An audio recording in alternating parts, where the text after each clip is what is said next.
Здраво на сите. Уште еден подкаст од Македонија. Марија во Америка ова лето, знаете дека е во Македонија и дека ги снима приказните на оние македонци кои што живееле во Америка, имале своја кариера, свој живот таму, но напуштиле се и се вратиле назад во родното место. Сме снимале низ неколку градови во Македонија и мојата денешна гостинка е Охриѓанка. За кого станува збор и нејзината животна приказна ја дознавате по најавната шпица. И не заборавете, Марија во Америка, subscribe, follow, share, ке значи многу. Продолжуваме веднаш.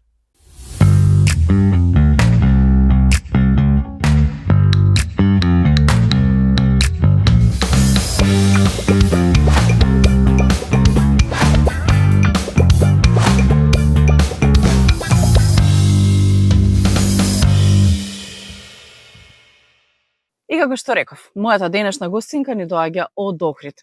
Жена со навистина убава, инспиративна приказна, жена која што сама се борела да стане она што е денес. Ана Дуковска, кратко и јасно во мое друштво. Ана, добре дојде.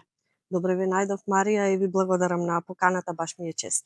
Она што те прави уникатна и интересна да си дел од овој подкаст е затоа што 18 години си живеела во Америка, си градела своја животна приказна, своја кариера, своја иднина таму, за пред точно една година да напуштиш се и да се вратиш назад во Македонија. Таа одлука, тешко лесно, ќе ми кажеш каква беше и зошто беше, но да почнеме од твоите почетоци за тоа која е Ана, да те представиме пред јавноста. Ана не доаѓа од Охрид, средно завршено, основно завршено, се запишуваш на факултет на банкарски менеджмент, така? Така оди некако твојата животна судбина. Зошто Ана банкарство? Зошто тој дел? Ана е родена и образована во Охрид и Ана цел живот е локален патриот, многу си го сака Охрид, најубавото место на светот е Охрид за Ана, но животни предизвици ме натераа да побарам некоја опција која ќе ми даде повеќе можности во животот, за да можам да им помогнам на моите родители кои се од работничко семејство да створат скромно живеалиште за сите нас четворица како семејство. Иначе имам една сестра, помала од мене, и двајца родители, мајка и татко нормално. Заминува во текот на моето високо образование, заминува за Америка. Зошто се одлучи за банкарство? Затоа што во тоа време, додека јас се образовав, секоја жена која гледав како работи во банка ми изгледаше дотерана, ми изгледаше префинета. Самиот чин дека жена, девојка работи во банка за мене изгледаше како престижна професија. И од секогаш ме интересирал финансискиот аспект, добра бев во текот на образованието со бројки. Мајка ми работеше како благајник во електродистрибуција тогашно време и некако тоа ни беше дома како пример, мајка ми се занимава со тоа, па можеби нешто таков тек би требало да имам и јас. Но во текот на моето средно образование, истовремено голема љубов ми беше и сметководството, кој го стекнав од мојата класна раководителка Ружа Блажевска. Секаде си ја спомнувам и си ја поздравувам, затоа што без неа и без нејзината љубов која ми ја всади за сметководството, мислам дека денеска немаше да имам 20 годишна кариера во сметководство, која си ја обожавам. Така. Значи, потекнуваш од скромно работно семејство од Охрид, студираш и заминуваш во Америка. По подобар живот, по подобри услови за живот и по подобра кариера, можеби. Доаѓаш најпрво во Висконсин Делс. Таму слетуваш, таму почнуваш со работа. Која беше твојата прва работа, Ана, во Америка? Прва работа ми беше, да речам, неколку работи. Јас никогаш во животот не сум имала само една работа. Секогаш сум работела или 2 или 3, истовремено кулминацијата ми беа 4 работи, додека бев во Висконсин Делс. И пред да заминам, татко ми кажуваше стално: не, сакам да те пуштам да одиш таму, ќе работаш како мене, нема да уживаш, подобро е да не одиш. Но попушти на крај. И немав ни намера јас да останам толку долго. Затоа можеби цело време си кажував, јас привремено живеам во Америка и последната 18-та година јас викав привремено живеам во Америка. Се уште сум привремено. Се уште привремено. Одлучив, како што спомнавме, за подобар живот и кога стигнав таму, кога видов кои можности ги имам, за да можам да повеќе да заработам, за да им помогнам на моите, одлучив да останам и колку што повеќе можам да им помогнам. Додека оствариме целта која сме си ја имале зацртано. Првата работа ми беше во ресторан, како тие што живеат во Америка знаат дека сите ресторани имаат популарно кажани busboys или тие што ги чистат масите откако ќе заминат гостите од масата, за потоа да работам и како келнерка во истиот ресторан и во склоп на ресторанот имаше и како gift shop или место каде што продаваа сувенири бидејќи тоа место беше туристичко. Место Висконсин Делс налик на Охрид имаше и водени паркови и тоа беше тоа за нас. Една улица и толку. И се. И се. Ана, како ти се виде Америка после живот во Македонија и после живот во Скопје, студирање, работа, во Охрид, кариера, градиш живот едноставно во Македонија и одиш во Америка на своји 20 години. Да. Како ти се виде тогаш Америка за тебе? Првиот месец ми беше многу тежок. Се сеќавам дека од ресторанот нема дадено картички, како членски картички за локалната градска библиотека, каде што можеме да одиме таму и да се уклучиме на интернет. Во тоа време MSN Messenger беше популарно и Skype, а кога одиш во библиотека знаеш дека не може гласно да зборуваш, значи едноставно користевме само куцкање, пораки. Во 30 минути колку можеш повеќе да кажеш, колку можеш да кажеш. Мајка ми тој беше почеток тогаш на компјутер, па беше малце побавна и додека извлечев една реченица, да речам на некој начин ми истекуваше времето. И се сеќавам дека си оде со плачење дома. И таа носталгија по дома, по семејството, ми беше, мислам дека пикот во тие мои 18 години во Америка. Но, откако помина тој месец, од првата плата бев решена да си купам свој лаптоп за да можам почесто да комуницирам со моите и што успеав да си го остварам и на некој начин полесно да си го направам, полесен периодот да си го направам за да можам поблиска да бидам до моите, затоа што растена сум во таква хармонична семејна структура што и ден денес ние не знаеме како денот да го поминиме без да се слушниме, без да се провериме еден со друг дали сме во ред, дали ни треба нешто. Мислам дека тоа е тоа што ми недостигаше најмногу и што ме правеше носталгична по дома. Но како помина тој период, кога можев почесто да комуницирам со моите, ми беше малце полесно и тогаш и се ослободив повеќе. Си зедов уште една работа, работев во продавница што печатат мајци со некаков натпис по желба на клиентите. Чував и 2 дечиња на шефот од ресторанот за да може тој со сопругата викенд да си излезе. И работев во уште една малечка локална продавница, така да мене исполнет ми беше периодот за да можам. Така го избегнав моментот, немам време да сум носталгична. Така. Ти не си можела да здивнеш едноставно. Од работа на работа, денот поминува, месеците си поминуваат. И после 4 месеци Ана се сели во Нью Џерси. Да. Зошто Ана отиде во Нью Џерси од Висконсин? Значи Висконсин, па тука е веќе Илиној, Чикаго ерија, па Нью Џерси. Дали луѓето, македонците кои што живеат во Нью Џерси беа причина за Ана да се пресели таму? Делумна причина, мислам дека за да можам да се чувствувам поблиску дома, баш беше тој период кога одлучив да останам заради можностите кои видов дека можам да ги имам во Америка. Во тој период луѓето со кои се консултирав ми кажуваа во Нью Џерси има сериозна македонска заедница, во Детройт има сериозна македонска заедница, зборувам во бројки. Исто и Чикаго, Индијана. И одлучив некако за Нью Џерси зашто имав повеќе познаници таму. Отидов во Нью Џерси, Таму живеев 10 години. Во тие 10 години мислам дека ми се чинеше дека живеам Македонија во мало, затоа што во Њу Џерси е втората по големина македонска заедница, има 2 македонски цркви, има еден манастир, има голем број на ресторани, кафичи, продавници дури македонски производи и нешто што ме направи така покомотна да бидам дека не сум дома, а да се чувствувам најприближно што може до дома, до Македонија. Каде во Њу Џерси живееше, во кој дел? Низ повеќе градови, Гарфилд беше еден од нив и мислам дека најголемиот дел од моето живење во Њу Џерси живее во Гарфилд. Живеев и во Елмут парк и живеев и малце по на запад околу црквите кај Прсипани.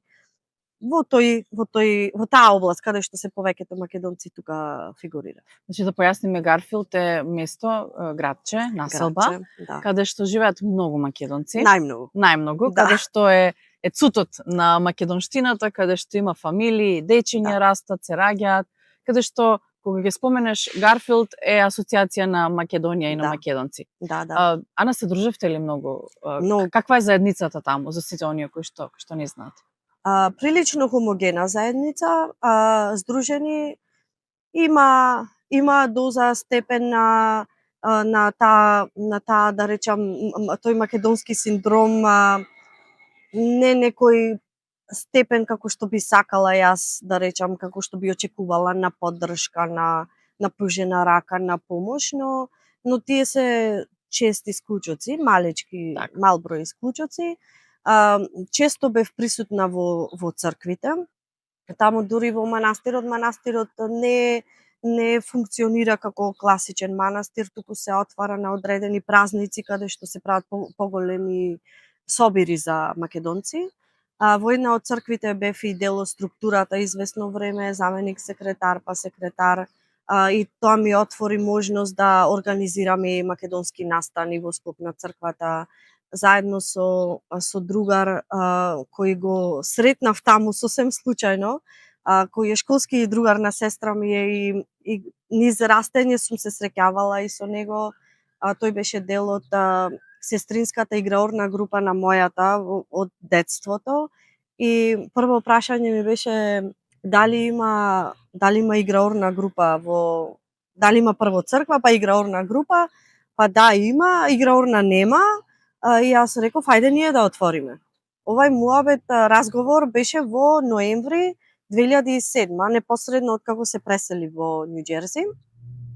И на 1 декември направивме како иницијална средба со сите кои успеавме да ги собериме како од познаници, пријатели, за да се основа таа играорна група и следната година на наш Божик на 7 јануари или 2008 година го имавме првиот настап.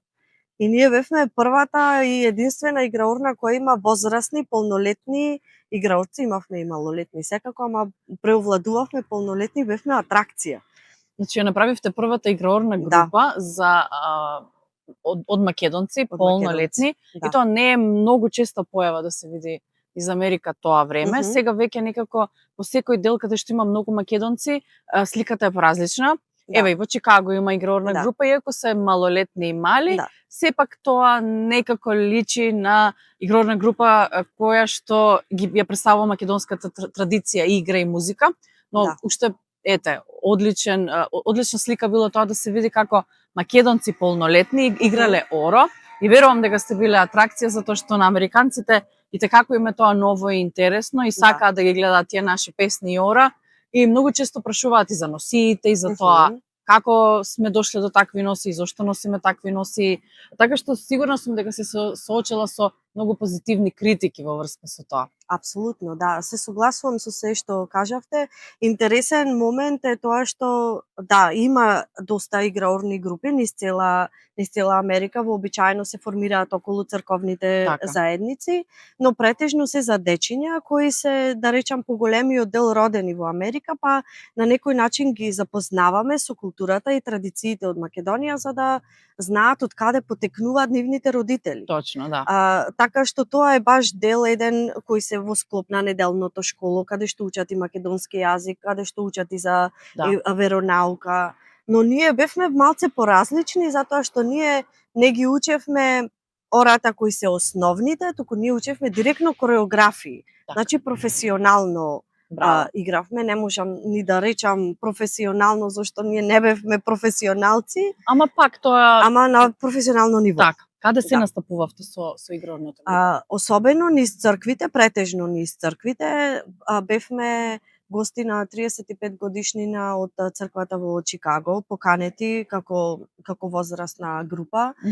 Учествувавме на македонски организации кога правеа собири на нивни настани, на македонскиот конвеншн или најголемиот македонски собир на иселениците во Америка и во Канада. Во YMCA тие се обично младински културни центри на ниво на Америка кога организира интернационални настани. Турската организација која исто има игрална група често не канеше да бидеме нивни гости на нивни настани. И по факултетите каде што учеа македонски студенти, често се организираат меѓународни настани каде се промовира земјата од каде доаѓа студентот, па имавме некои од играорците кои беа студенти таму, па така имавме можности ние да настапиме и да бидеме на некој начин културни амбасадори за нашата земја, за Македонија на нивните настани. Што ќе речев, баш сте амбасадори на она што го имаме овде во Македонија и баш ја представувате Македонија на некое следно ниво, на сите странци и оние кои што не ја знаат Македонија да видат што се имаме и каква музика и каква традиција и култура имаме. Ана, живееш во Њу Џерси 10 години, како продолжи со животот? Што работеше, како живееше и како се снаоѓаше? Каков ти беше патот кон твојот личен успех? Никогаш не се чувствував како се е супер, се е идеално, сега сум 100% исполнета и среќна. Ќе излажам ако кажам дека било така. Имало нормално моменти кога нешто ме направило среќна, кога нешто ме исполнило. Имав успешна кариера, напредува во кариерата. Ете во Њу Џерси ми се исполна желбата да работам во банка, тоа што секогаш сум го замислував. Но 3 години работев во банка и брзо напредував, но се чувствував дека таа работа ми е досадна и нека извинат сите банкарски работници, навистина така се чувствував. Иако цел живот и додека се образував и додека растев, сметав дека таа ќе биде моја кариера. Ќе те прекинам, кажи ми само како влезе да работиш во банка? Каков е процесот во Америка за една жена од Македонија да дојде и да работи во банка во Америка? Како беше твојот пристап кон сето тоа, твојот пат? Работев во еден ресторан во Њу Џерси и дојдоа гости македонци таму и ме праша од каде си ради акцентот. Нормално не можеш да ги препознаеш дека дали се македонци или не се. Кога ме праша од каде си, кога кажав од Македонија и тие ми кажа и ние сме македонци. Па од кога си тука, знаете, така се запознаваме. Па девојката ме прашува што имаш завршено образование и кажа банкарски менеджмент. Дека јас работам во банка. Дали сакаш да ти помогнам да подготвиш документи и апликација за да те препорачам, секако вработуваме. Сега ни требаат службеници на шалтер. И викам, ќе ми биде задоволство, ќе ми исполниш сон од детството. Ми помогна да се подготвам, поднесив апликација, собрав и препораки од Македонија, бидејќи додека бев во Македонија и стажира во некои банки. И тоа беше доволно за мојот случај да успеам да влезам там. Дури образованието беше мое соодветно за да можам да работам во банка и бев среќна и исполнета во почетокот, но после ми стана малце, ми фалеше адреналин. Не беше досадно, ми фалеше адреналин. И тогаш решив да сменам кариера. Како што спомна во средното образование го засакав предметот сметководство. Додека бев во играорната ми пристапуваа луѓе кои имаа своји фирми, за чисто како мислење или да не речам совет, да ме прашаат за како би го воделе тие во сопствената фирма. Идеите што ги кажував им беа интересни, ќе седневме, ќе разговаравме и така се префрлив на некој начин од банкарство во сметководство и тука се пронајдов најмногу Така. во професионален капацитет. Истовремено, само да надополнам, се упишав и на факултет таму. Не дека не го знам материјалот, но термините се различни и секако јас се образував тука на македонски јазик, чисто за да си помогнам себе си за подобро да го разберам и системот како функционира во Америка од финансиски аспект, па ете до денес сум и во таа професија. Браво. Баш си се градела и си одела на патот кој што те водел и кој што си сакала да го живееш. Денес си сметководител, си се дообразувала во Америка за да станеш оно што си денес. И Ана, по живот во Њу Џерси ти некако се селиш во Вашингтон ДС. Да. Твојот живот продолжува там. Зошто? Која е причината? Нели си имаш убав живот, еве сега си работиш и сметководство, си помеѓу нашите, си во заедница во која што има многу македонци, и наеднаш одиш Вашингтон ДС каде што нема македонска заедница толку голема и нема толку многу македонци. Така. Неколку пати во текот на мојот живот во Њу Џерси имав можност да го посетам Вашингтон ДС туристички и многу ми се допадна. Ми наликуваше на многу чист европски град, и културата на младите, особено таму, ми се допадна затоа што не ме гледа како ти си тука сама и ти си девојче кое само се бориш за својот живот и за напредок во иднина и го немаш искуството кое ние го имаме, значи твоето знаење не е релевантно. Таму ме гледа како млад професионалец. Баш ги интересираше тоа што сум јас лично, а не перцепцијата на околината. И го почувствував како потреба за промена на средина, каде што се чувствував дека припаѓам повеќе. Во право сте, во таа Tri-State area или тие три држави, Мериленд, Вирџинија и ДС, има значително помала македонска заедница, нема македонски културен центар, нема македонска црква, имаше некои напори да се направат, во последно време немам точна информација дали нешто се направи, успеа единствено како македонско место што постои таму е македонската амбасада.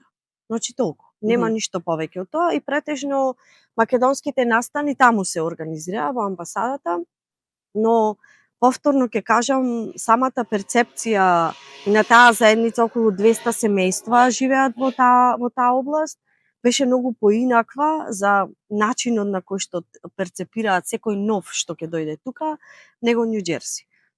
Но тоа не значи дека јас ја прекинав врската со Њу Џерси, јас обавезно еднаш месечно патував. Многу сакам да возам и долги релации, знаев да си седнам во кола и викендов одам Њу Џерси. Се уште имам пријатели кои живеат таму со кои сум во постојан контакт и ги почитувам и ги сакам подеднакво додека и живее в Њу Џерси, додека живее во ДС. Мислам дури и нашата комуникација и врска се зацврсти затоа што си правевме гости. Тие ќе ми дојдат во ДС, јас ќе дојдам во Њу Џерси. Некако ми беше одлука која мислам дека ми требаше во тој период за да се пронајдам себе си уште повеќе, зашто сметам дека се уште сум во популарно амерички in construction или во доизградба или во надоградување процес, така што мислам дека тие 8 години кои ги помина во ДС ме направија да бидам покомплетна до тоа што мислам дека требаше да бидам во тој период. Еве, конкретно можеш да кажеш за трошоците за живот. Како е и колку се троши кога живееш во Њу Џерси и колку е скап животот во Вашингтон ДС? Сериозна разлика. Знаејќи ДС каков град е и каква е културата во ДС од политички аспект, можам да речам дури малце повеќе од дупло. беа поголеми трошоците Значи, во DC. Како главен град на Америка, Вашингтон DC, како собир на сите дипломати, политичари, председателот живее таму, сите Да. живеат таму, сите оние кои што ја водат Америка живеат таму, сигурно е дека ќе е поскапо, но Да. колку еве, ти си пример за тоа дека Повеќе од дупло. дупло од Да. од Нью Џерси. Да. Нью Џерси има малце поголема слобода, затоа што во Нью Џерси финансиски можев да си дозволам да живеам сама. На повеќе наврати. Почетокот имав цимерка која многу интересен момент е да го спомнам. Еден месец немав откако бев преселена во Нью Џерси на кафе кај пријателка. Ми вика ќе дојде уште една девојка од Охрид, можеби се знаете. Добро, ќе видам која ќе дојде. Доаѓа девојка која додека живее во Македонија ми беше косметичарка и пријателка. Случајно, нити она знае дека јас сум во Америка, нити јас знам дека таа има план да доаѓа Америка и се договоривме да бидеме цимерки. Така. И така беше во почетокот, па во DC делев стамбен простор со цимерки, затоа што никогаш не мислев дека треба да инвестирам во нешто мое, затоа што да потсетам привремено живеев И во кога си Америка. привремено си под кирија. Да. Така, не купуваш ништо затоа што знаеш дека ќе заминеш, но кога беше нели прашање на време. Да. Ана си многу дел, дур си во Америка, си многу дел од секакви организации, од невладени организации, дури како што ми спомена во 2019 имаш такво силно лобирање против грчката заедница и лоби во Вашингтон DC, што успеаваш да победиш и успеваш да си појака од нив и во врска со Преспанскиот договор и со проблемот со името. Што се случи? Еве, конкретно од твоја гледна точка и од тоа како успеа да ги победиш грците и нивното лоби како македонка и кој е резултатот после тоа? Се започна крајот на 2017 година кога беа се почести преговорите за промена на име и нешто ме тераше како повик да бидам гласот на тие што не се согласуваат со промената на име. Да напоменам, јас немам никаква политичка афилијација, туку јас сите мои активности што досега сум ги правела од национален подвиг. Значи, за заштита на македонската заедница, за заштита на македонските национални обележја, на тоа што не прави нас идентитетски како македонци. Не заради помош на една политичка партија или заради критика кон друга политичка партија. Нормално има работи со кои се согласувам кај едните, па и не се согласувам кај истите и обратно кај другите. Така што мојот подвиг беше од идентитетски аспект.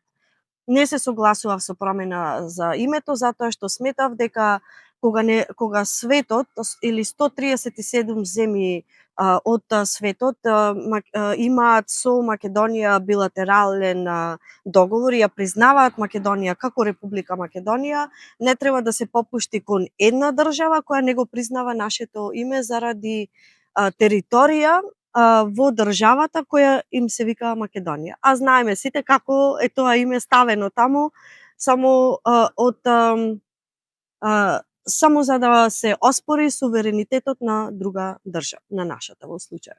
Така што го чувствував тоа како подвиг дека имаше повеќе различни организации и заедници кои се противат на тоа, но гласот не беше доволно силен. И затоа дојдов до идеја да се направи движење кое ќе се вика Ние сме Македонија, кое ќе биде на некој начин како собир на сите тие здруженија или иницијативи или поединци активисти или секој кој чувствува дека не треба да се направи таква отстапка, да биде дел од тоа движење и да биде гласот на тоа движење. Значи се формира Ние сме Македонија. Да, Ние сме Македонија, кое организира над 44 културно-идентитетски собири на ниво на 17 држави, распространети на 7 континенти, значи бевме присутни на сите континенти, кои преку музика, преку културни излагања на предавачите сакаат да кажат дека ние сме македонци, ние постоиме и нема да дозволиме нашиот идентитет да биде избришан. Така. Затоа што тоа не е нешто што некој ни го поклонил, туку тоа е нешто што ние сме. Точно. И тие собири, преку тие собири апелиравме до политичките институции во Македонија да не го направат тој чекор. За жал не бевме доволно успешни, но нашите иницијативи покрај културните собири кои беа брендирани, сите беа исти, затоа што сметавме дека кога една птица пее, звучи многу убаво, но кога и се придружат повеќе птици и ја пеат истата мелодија, звучи погласно. И тоа ни беше целта, да сите истата порака да ја пренесеме за да биде помоќна и да може да стигне до местата, до чинителите кои можат да ни помогнат да оствариме нашата мисија. Но тука не завршија нашите активности, не бевме ние фокусирани само еве сега сме се собрале, сме облекле македонски знамиња или македонска облека, мислам со знамето македонско, не е патриотизам за нас само кога го држи знамето во рака и кога кажуваш само дека ние прифаќаме Македонија и ништо друго. Сакавме да приложиме иницијативи кон чинителите кои можат да ни направат. Напишав писмо, имаше и други личности кои ми помогнаа во формулирање на тоа писмо, затоа што јас не сум адвокат, јас не сум политичар, ми требаше нормално помош за да го формулирам во начин каде што ќе биде достојно за да биде пренесено до конкретно до Конгресот во САД. Добро. Тоа писмо ги содржеше сите моменти кои беа вклучени околу референдумот за промена на името, за кои беа почетоците во преговорите, зошто референдумот како алатка не беше легален и кој беше исходот од тој, иако не требаше да биде консултативен, туку требаше да биде задолжителен.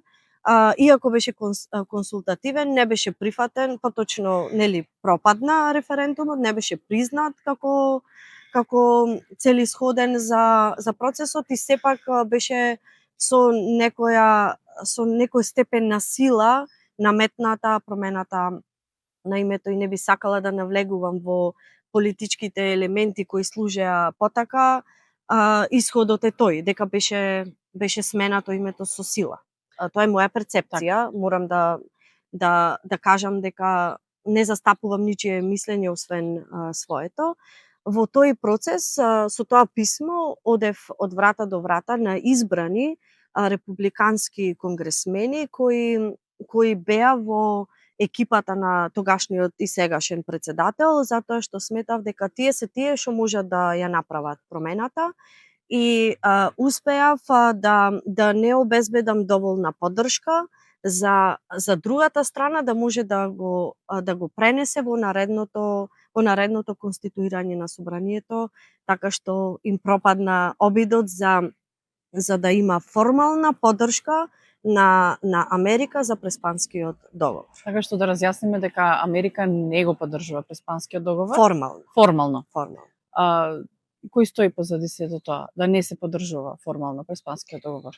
Самото тоа што таа резолуција за поддршка на Преспанскиот договор пропадна е официјалното значење дека формална поддршка документирана не постои.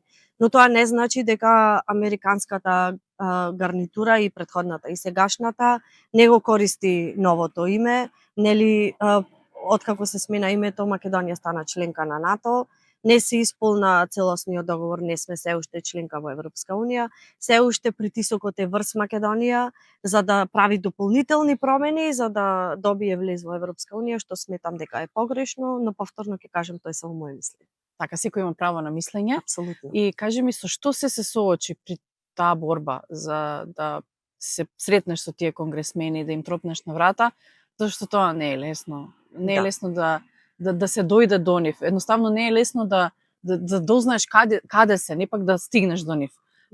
Ти било навистина напорно, тешко, си дошла до нив на твој начин. Со што се соочи, Ана, при борбата? Имав група на соборци, да се изразам така, кои ми помага врз основа на истражување за кои луѓе се релевантни и доволно внесени во таа приказна, што би можеле да ми помогнат во таа борба или да ни помогнат нас како поединци кои сакаме да го донесеме тој исход што го добивме. Така што имаше сериозна работа во истражување, имаше сериозен период од некои 3-4 месеци кога јас функционирав на 1-2 сати спиење, за да можам да комуницирам во сите 3 временски зони, и со Европа, и со Австралија, и Америка, и Канада, за да можам да го постигнам тоа ниво на сите сме сложни за ова и се продолжува со таа иницијатива. Имав сериозни закани, сериозни притисоци. Имаше период кога ме следеа со блиндирани возила, кога си мислев што ќе се случи со мене ако нешто ми се случи, како моите ќе дознаат дека нешто ми се случило, како ќе ме бараат. Кој тоа те следеше? Па сигурно неистомисленици на тоа што го правев, од таму каде што произлегува заканите, најверојатно од таму ми ги пратеа чекорите и во кои институции одам за да лобирам и во кои институции сум била за да барам поддршка. И што си правела и зашто тоа си го правела? Да. Ана, која е понатамошната твоја борба во врска со тоа прашање? Што понатаму? Прекина, до тука беше работата кога не се успеа, или имаш понатамошни идеали, имаш понатамошна идеја што понатаму? Што мислиш треба да се направи по тоа прашање? Твое лично мислење. Моје мислење секако. Видете, јас во првото интервју кое го дадов откако се формира тоа движење Ние сме Македонија, јас кажав дека ќе одам до крај. Тоа не значи кога ќе се каже одам до крај, можеби звучи многу агресивно, можеби звучи претенциозно, но крајот за мене е исходот дека ќе победи вистината и дека тие што имаат погрешна представа дека македонците на вистина ја поддржа и ја сакаа промената на името, а тоа е сегашната гарнитура во САД и во тоа време исто беше на власт, сакам до нив да стигне вистината дека македонците не го поддржаа тоа и работам се уште на тоа и едноставно што ми преостанува е да ги користам сите идеи, сите контакти кои ќе дојдат во мои раце за да можам да ја испратам таа приказна за да стигне до тој што треба да се увери дека македонците не ја поддржиле таа. Моје мислење. Така што има некои иницијативи кои се во процес, кои се во тек, за кои, како и за се до сега, не би сакала пред време да зборувам, затоа што сакам и предпочитам исходот да зборува за тие активности, а не моите зборови да служат за таа цел. Ана, твоите дела кажуваат дека си била дел од 3 кампањи на сегашниот претседател Доналд Трамп и директно си била инволвирана во иницијативата, во тоа како да се стигне до победата на самиот претседател кој што е денес. Да. Како изгледаше да си дел од кампања на Доналд Трамп и која беше твојата задача? Како стигна ти да бидеш дел од кампања на Доналд Трамп? Тој беше многу интересен и возбудлив адреналински период од мојот живот. Започнав една иницијатива која се викаше Македонците за Трамп, затоа што имаше одредени делови од неговата кампања кои сериозно ми се допаѓаа. Ова зборуваме која година? Првата. 2016. Првата беше 2016, па 2020 и 2024 беа трите кампањи. Значи во 2020 пред да се започне кампањата, кога кога ги гледате кои се опциите за председател и кои се политиките кои ги промовираат двата кандидати, од мнозинството секогаш два се издвојуваат. Секогаш, дури и за Македонија, сметам дека така треба да бираш човек или политика која сметаш дека е најблиску до тоа во што ти самиот веруваш.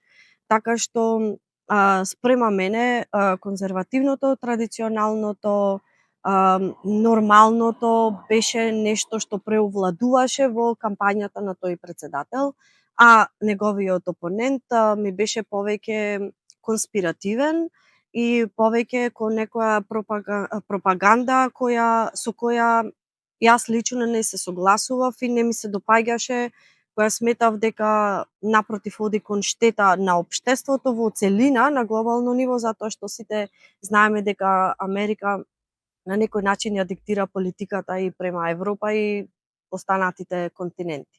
Така што верував дека и за Македонија ќе биде подобро да биде тој председател, затоа што нема да се дозволат некои пропаганди кои пробуваат да дојдат од западот кон Македонија, со кои јас лично не се согласував, да дојдат тука и да опстанат тука. Така што мојата задача беше кога го формирав таа движење како иницијатива македонците за Трамп да се обединат сите кои ги поддржуваат политиките на председателот, ме контактира од неговата екипа која беше задолжена за мобилизирање на луѓе за да видат колкава мрежа е на македонци кои би го поддржале тој председател. Имав средба со нив. Претежно тие беа вработени во телевизиската куќа Брейбарт, која беше на Стив Бенон, кој му ја организираше цела кампања на председателот Трамп. Така да имав интересни дружби со нив и бев во некои ситуации кои што самата не ми се веруваше дека се наоѓав себе си во близина на луѓе кои освен на телевизија никогаш не би ми паднало на ум дека ќе сум седела на иста маса или сум била во иста просторија. Кој се запозна, кој се вида? Со Стив Бенон беше првиот човек, а тој што ја градеше цела стратегија за председателот Трамп. Се запознав и со Себастијан Горка, кој исто така беше многу близок на председателот Трамп и се уште имаше во тој период, нема да се сетам на имиња од аспект на политички фигури, но цела таа екипа која како Касандра Бенкс и другите, пак ќе кажам, нема да ми текне на нивните имиња, кои беа дел од таа кампања, дури во еден наврат сум запозната и со Чарли Кирк, кој беше убиен за жал пред извесен период, така што таа екипа која ја водеше, која беше задолжена за мобилизација, јас бев присутна со нив, не можам да кажам дека бев дел од нив, јас бев присутна со нив затоа што јас ја мобилизирав македонската заедница која го поддржуваше и гласаше за председателот Трамп. Како изгледаше да си дел од таа кампања и како ти ја мобилизираше македонската заедница? Како работеше на сето тоа? Со оглед на тоа што учествував во мобилизирање на македонската заедница кога во тој период 14 и 16 година кога македонците можеа да си изберат и представник свој во собранието, имавме три пратеници од диаспора, ги имав контактите и можностите за да комуницирам со цела заедница во соработка со представниците на конзуларните представништва и ние ги информиравме луѓето дека ја имаат и таа опција. Не беше форма на лобирање гласајте за тој председател, туку мојата кампања беше ве информирам дека заради овие причини би било пожелно да гласате за тој председател. Но тоа значи дека и другата опција постои. Од овие две опции, оваа опција се залага за овие работи, оваа опција се залага за тие работи, ваш е изборот за кого сметате дека чија политика сметате дека ќе биде добра и за Македонија. А на 2020 губи Трамп, Да. 2024 победува. Да. Беше дел од кампањата во 2024? Да. Бев. Повторно, така? И во 2020 кога изгуби и во 2024 кога победи. Кои се бенефитите кои што македонската заедница ги добива на еден или на друг начин од американската администрација и од председателот Трамп во овој случај, затоа што се лобира, има кампања за него, што добиваме ние од него? Ако се сеќавате, првата година, првиот мандат 2016, негов против кандидат беше Хилари Клинтон.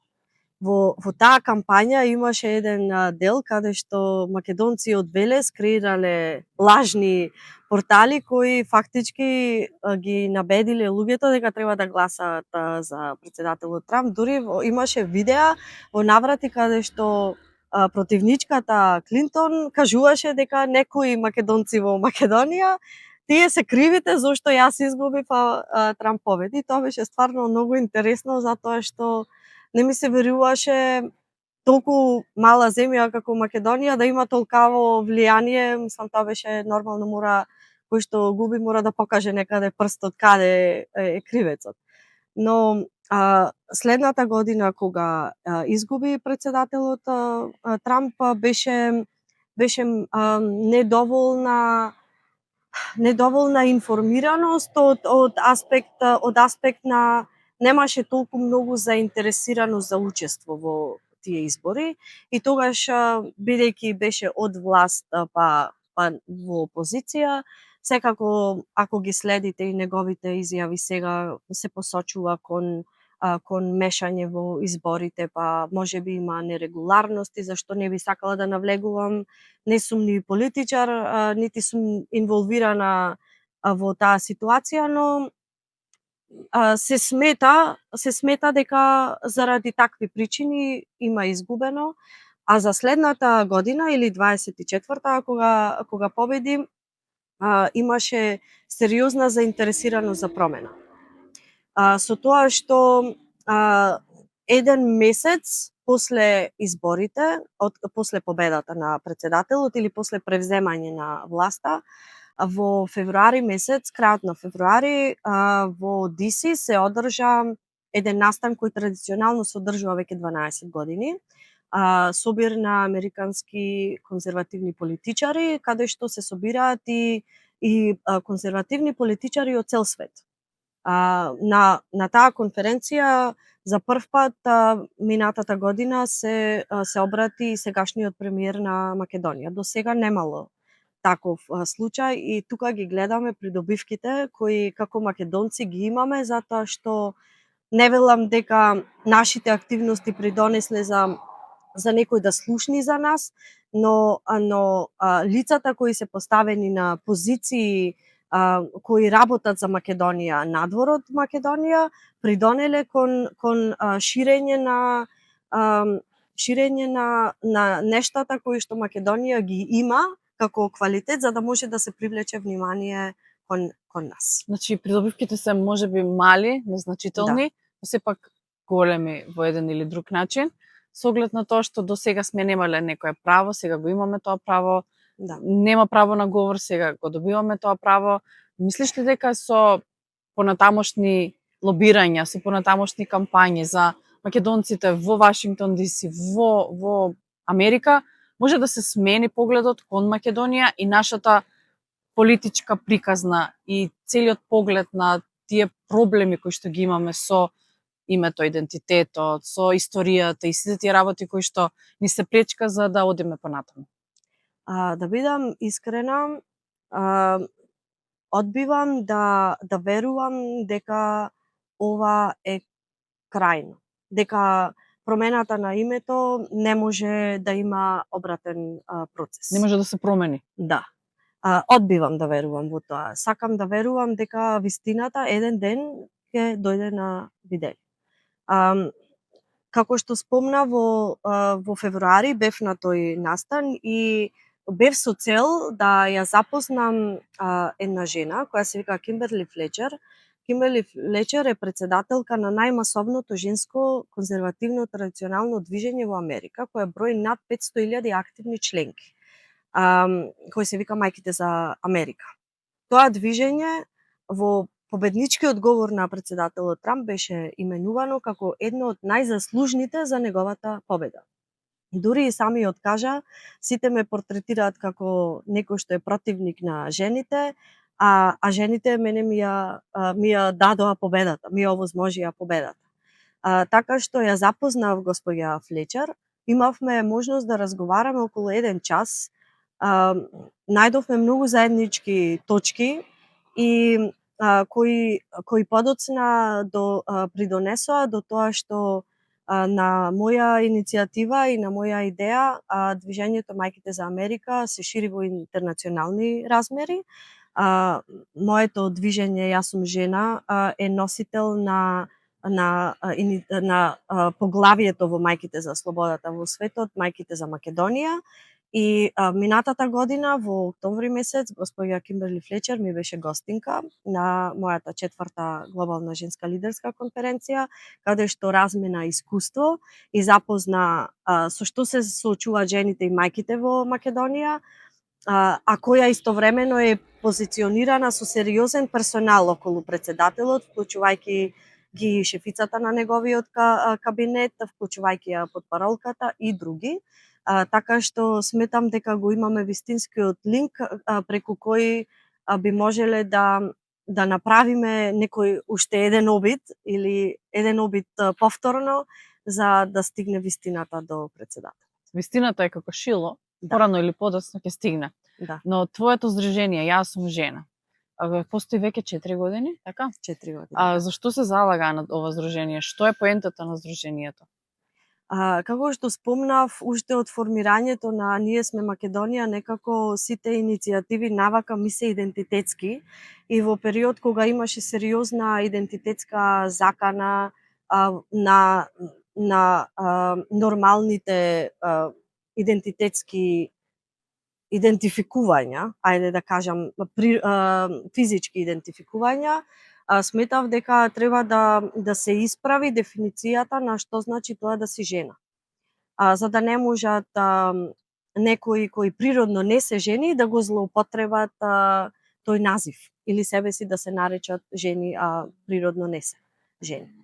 Со сета почит, немам намера да навредам никого, но сакав да направам дистинкција на што значи да си жена.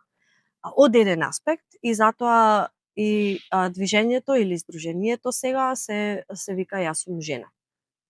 Визијата и мисијата на здружението е да ги вмрежи сите жени кои имаат успешни кариери, кои сакаат да имаат успешни кариери, да ги поврзи за да си бидат ментори едни на други, да си бидат ресурси и поддржувач една на друга, да се едуцираме за да ги зголемуваме, градиме, надградуваме нашите вештини, па да се стекнеме и со нови, и да продолжиме да истражуваме положбата на жената во секоја сфера на општеството, каде што има предизвици, да ги елиминираме, и да ја унапредуваме положбата на жената во општеството. Како здружение, така ни е и називот, Здружение на вмрежување за вмрежување на жени, едуцирање и истражување, кој ја носи паролата биде инспирација за следната генерација, затоа што сметаме дека ние како една генерација учиме од нашите предци и сето тоа што ние сме го научиле да го прилагодиме за сегашно време или тоа што ни носи денешното време, да го унапредиме и да го пренесеме на наредната генерација како наследство идентитетско од жена на жена и идни поколени. Ана, несомнено е зголемено насилството врз жените. Конкретно еве во Македонија насилство врз жените се уште има и тоа некако се решава, не се решава, се ќути, институциите решаваат, па не решаваат. Како Јас сум жена може да помогне во насилството кон жените, проблемот кој што го има во Македонија?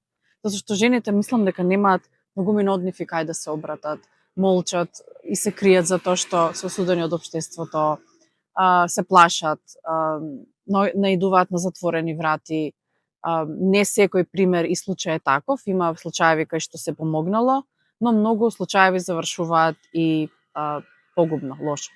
За Како жал. јас сум жена, може да влија и да помогне во оваа ситуација во насилството врз жените во Македонија? Врз база на истражување на положбата на жената во сите сфери во општеството, наоѓаме и на такви примери кои ни покажуваат показатели зошто дошло до семејно насилство. И тоа е тоа што каде што сме фокусирани, кои се причините зошто дошло до таму. Претежно причинители се економската зависност на жената, за да го напушти партнерот кој е насилен врз нејзе, па и врз деца во одредени случаи, врз нивните деца. Исто така и доволната едукација.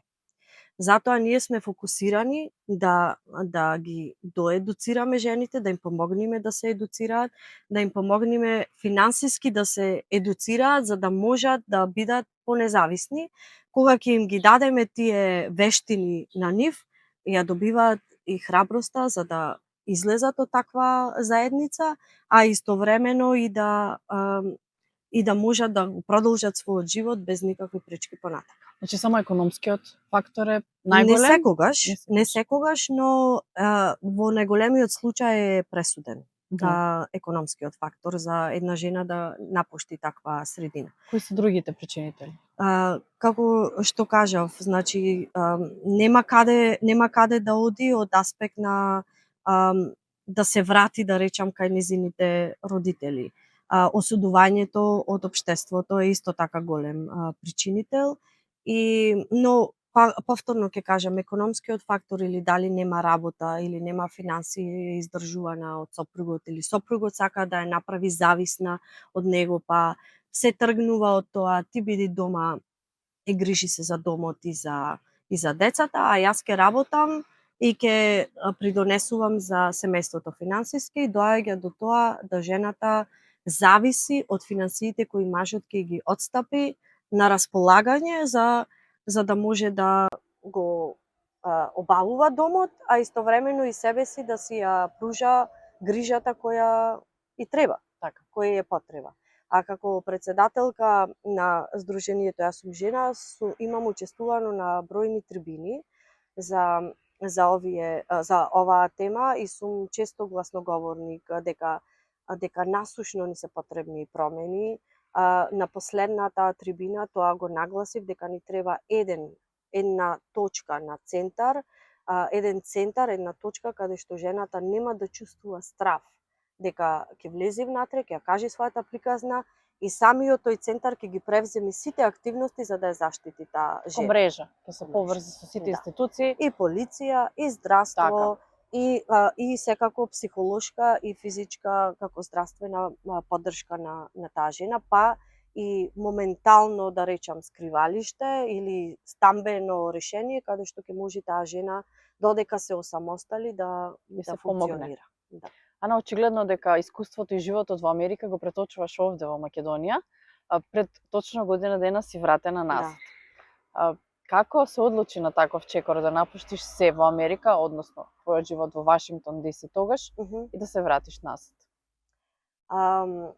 Изминатите 3-4 години на секое доаѓање тука во Македонија, додека ги организирам настаните кои ги организираме во склоп на Сдруженијето и сите активности што ги правиме во склоп на Сдруженијето, често ради промоција на тие активности сум била дел од контактни емисии по националните телевизии, каде што зборувам покрај промоцијата на активностите и за Сдруженијето, па и им сум интересна како приказна, затоа што од Македонија, од Америка, често правам активности за Македонија, а не таму.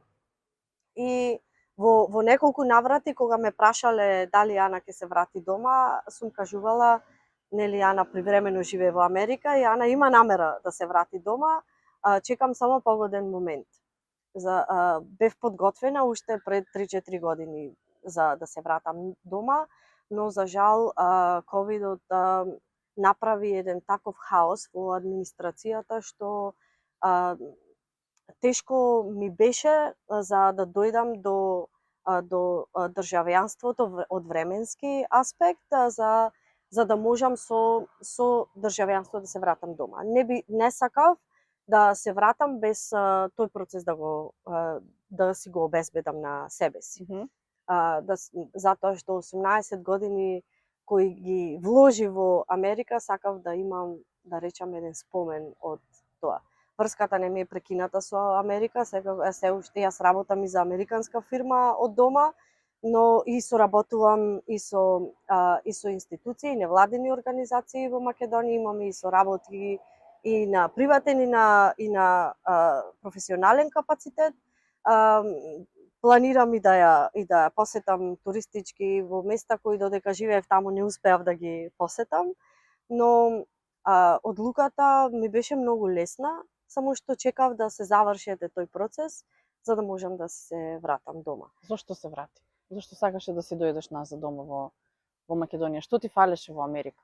Ако го вратиме разговорот на почетокот, кога кажав колку ми беше тој прв месец тежок, иако најдов начини како да привремено да си ја заблажувам таа носталгија, зашто никогаш не ја ни излечив таа носталгија, нешто што ме тераше да се вратам дома е секако фамилијата. Ми беше многу тешко дека изгубив многу важни моменти од фамилијата, например како некој пример да ги спомнам, раѓањето на моите внуци, нивните први чекори, нивните први зборчиња.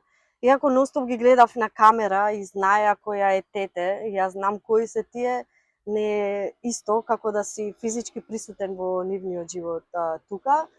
И самото тоа што секој разговор со нив завршуваше со "а која ќе си дојдеш дома", ме правеше уште поносталгична за дома. И минатата година на 4 јули, на денот на независноста од Америка, ја дадов заклетвата за државјанството. На 7 јули го зедов пасошот, на 12 јули заминав за Македонија. Значи точно година дена. Да. Браво, Ана. Еве си назад во Македонија. Отиде со еден куфер и колку? Да речеме неколку стотина долари. $400, 400 точно. долари. Се сеќавам како вчера да беше. Еден куфер $400. Ана се враќа со колку куфери? Ана се врати со 7 куфери и ми беше многу голема желба кога ќе дојдам во Македонија да слетам во Охрид. И сум многу среќна дека во мај месец ја отворија линијата Истанбул-Охрид и тоа ми се овозможи конечно.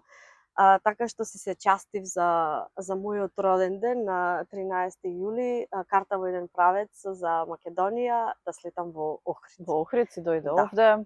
И службениците на аеродром, кога ме видоа со 7 куфери, ми рекоа: "Господјо, да не ви фали куфер случајно, и дали ова се сите ваши куфери, со колку луѓе патувате?" Не им се веруваше дека сама јас доаѓам со 7 куфери и тоа не е се што имав таму. Имам уште работи кои ми се оставени кај пријатели кои како што доаѓаат на одмор ми ги носат тука за да можам да се комплетирам, зашто сепак 18 години не се малку.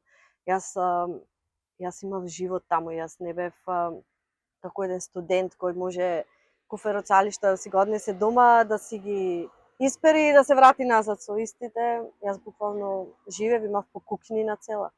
Точно. Цел живот. И денот кога ја напушти Америка, ја затвори таа врата за живот таму, како се чувствуваше? Тој беше еден многу тежок момент за мене, искрено, затоа што чувствував енормно чувство на благодарност до земјата која ми даде многу можности, која ми даде чувство на самодоволност, која ми даде чувство на сила, дека и покрај се што поминав таму, низ многу успони и падови, и сериозни здравствени проблеми, и операции од природен, мислам, мои лични здравствени, во тие периоди сваќаш дека ако сум дома, имам поддршка, а кога сум таму, немам кој ни една чаша вода да ми даде, зашто не функционираат американците толку емпатично како што функционираме ние. Да, тоа е факт. Така што бев среќна многу и благодарна за сите работи кои ме направија во личноста што сум денес, но истовремено бев уште посрекна дека се враќам таму каде што припаѓам. Не го спомнав еден момент кој ми е баш супер да го спомнам сега. На денот кога заминував од Македонија за Америка, со татко ми засадивме една цреша во нашиот двор, и кога ја засадував, реков оваа цреша ќе ми го чува коренот. И дека секогаш ќе се враќам тука. После години, кога излезе песната Цреша од Тоше, ми беше како биографска песна, како за мене напишана, но кога се преселив дома, кога се седам сега на тераса и се пијам кафе и си ја гледам црешата, сваќам дека навистина таа цреша успеа да опстане и да порасне во толку голема и да дава толку плод и да ми го чува коренот истовремено. И не сум била никогаш посигурна и дека сум таму каде што припаѓам, дека дома си е дома. Среќна си овде во Македонија назад? Неизмерно. Така. Сметам дека таа е најдобрата, иако најтешка, најдобрата одлука што имам донесено во животот. Не ти е тебе ново да се враќаш Македонија, значи си доаѓала на Да. месец, два, три се враќала назад Америка. Кога се пресели назад во Македонија, какви те беа првите неколку месеца живот овде? Како се адаптираше? Прво нешто, колку и да звучи смешно, едва чекав да пробам од сите македонски традиционални јадења, затоа што македонско традиционално јадење во Македонија и во Америка ради состојките не е исто, вкусот не е исти. Едва чекав од се да пробам за да се потсетам на вкусот од детството.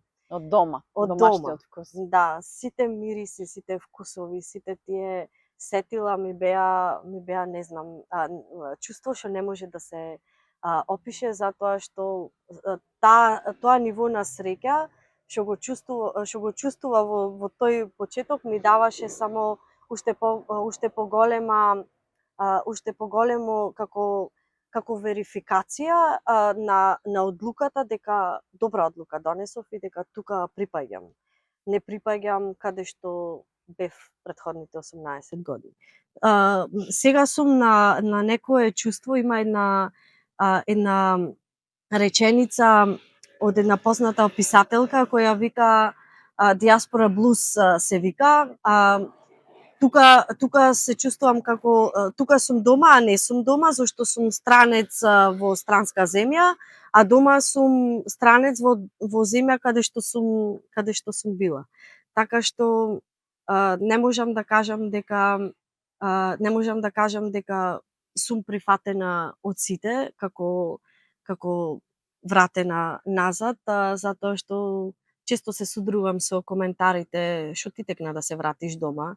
Сите гледаат да бегаат од Македонија, ти се враќаш тука, а јас напротив им викам, јас сакам сите да одат и да видат како се живее надвор и колку е тешко сам човек да живее надвор, па потоа ќе види сам дека како дома нема друго место. Што работиш сега, Ана? Вратена од Америка? Да, работам сметководство за американска компанија од дома.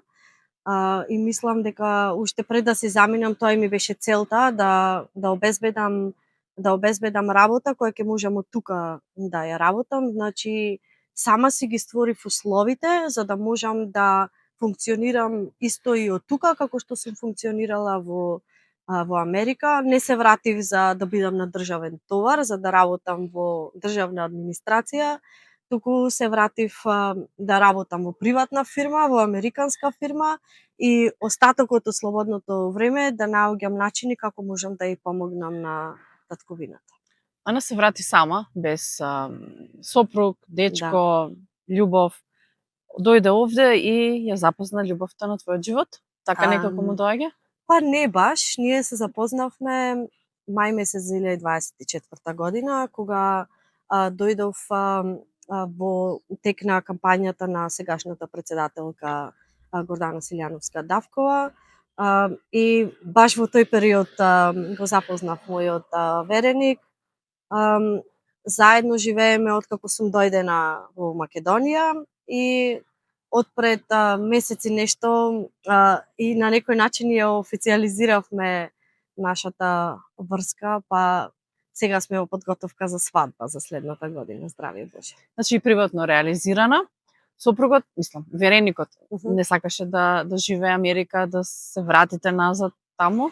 Не, тој исто толку залюбеник во Македонија и во се што идентитетски ја не представува нас како македонци, па и во својата професија не сум видела толку посветен човек и толку залюбен во својата професија како него, без разлика на која професија се работи, ама за еден човек толку да сака да си го жртвува својот живот за да спаси нечи друг, без размислување какви би биле последиците кон себе си. Не сум запознала друг таков човек и мислам и дека тоа е нешто што најмногу ми го привлече вниманието кон него. Имаше желба да дојде да ја посети, затоа што е доста голем спортски љубител, сакаше да дојде да види една НБА утакмица или некој друг спорт, па и да прошетаме малку. За жал не ја доби таа можност, додека ја живее во Америка, но да живее надвор од Македонија не би прифатил. Не беше пресуден за да се вратам дома, ама ми беше инспирација плюс за да ги убрзам работите, за да се вратам побрзо тука, па за да бидеме заедно. Ана ви посакувам многу љубов, многу среќа во Благодарам. заедничкиот живот и секако професионално ти посакувам што подобро да се доградуваш, да изградуваш, да бидеш што подобро во она што го правиш и многу успеси во она што го правиш на сите полиња. Ми беше чест да те имам во овој подкаст, да ја раскажеш твојата приказна за тоа зашто Ана после 18 години живот во Америка се врати во Македонија и каков ти е животот овде во Македонија. И за сите оние кои што сакаат да заминат, што ти им посакуваш, а за сите оние кои што сакаат да се вратат, која е твојата порака до нив, како едно, така, заокружно прашање на овој наш подкаст и муабет. Откако сум дојдена, има голем број на луѓе кои преку мојата приказна и преку мои и соработници и познаници кои сакаме да ја кажеме нашата приказна дека и во Македонија можеш да имаш услови како надвор за да просперираш, се додека сам си ги створиш тие услови. Ме контактираат многу кои се со намера да се вратат тука и тоа ме прави многу среќна, затоа што тоа што сме го стекнале надвор можеме да го придонесеме и како знаење и како контакти и во секаков можен капацитет за да го подобриме ова општество кое секако е и за нас, па и за идните генерации, за нашите деца понатака во иднина. Се радувам многу за сите што одлучуваат, на никого не би му вршела притисок, врати се, ја почитувам сечија одлука, сметам дека секој треба да си го живее животот така како што смета дека е најправилно. Македонија е најубава земја, имаме стварно бисер на Балканот, па би рекла и во светот, не само мојот Охрид, цела Македонија е прекрасна. Сметам дека под ова сонце има место за сите и дека сите можат да си го најдат својот пат и да си ја изградат својата приказна тука. Сите што мислат дека подобар живот има надвор од Македонија, ги охрабрувам да пробаат, да си дадат шанса, да видат како се живее надвор и верувам дека подоцна ќе сватат дека како Македонија нема убаво место за живење. Истовремено сакам да ти се заблагодарам за можноста. Морам да кажам дека имавме ние како луѓе кои се вратени тука идеја да направиме еден ваков серијал на луѓе кои се вратиле од Македонија и многу се радувам дека ти веќе ја реализираш таа идеја. Истовремено и ти посакувам и тебе успех на секое можно поле во животот и тука сум за се што можам да помогнам доколку можам. Благодарам уште една за можноста да разговарам. Ана ми беше мило да ти ја слушнам приказната и вака во прво лице еднина да си раскажеш твојот живот, искуствата, проблемите и маките во Америка, а и убавините овде во Македонија. Се најдобро. Драги мои, ви благодарам што бевте дел од уште едно издание на подкастот Марија во Америка. Знаете дека уште неколку епизоди сме во Македонија и потоа си одиме назад во Америка, каде што ќе ги снимаме приказните на македонците во Америка. Но за тоа потоа, до тогаш останете со нас, бидете со нас. Марија во Америка присутна на Facebook, на Instagram и секако YouTube каналот.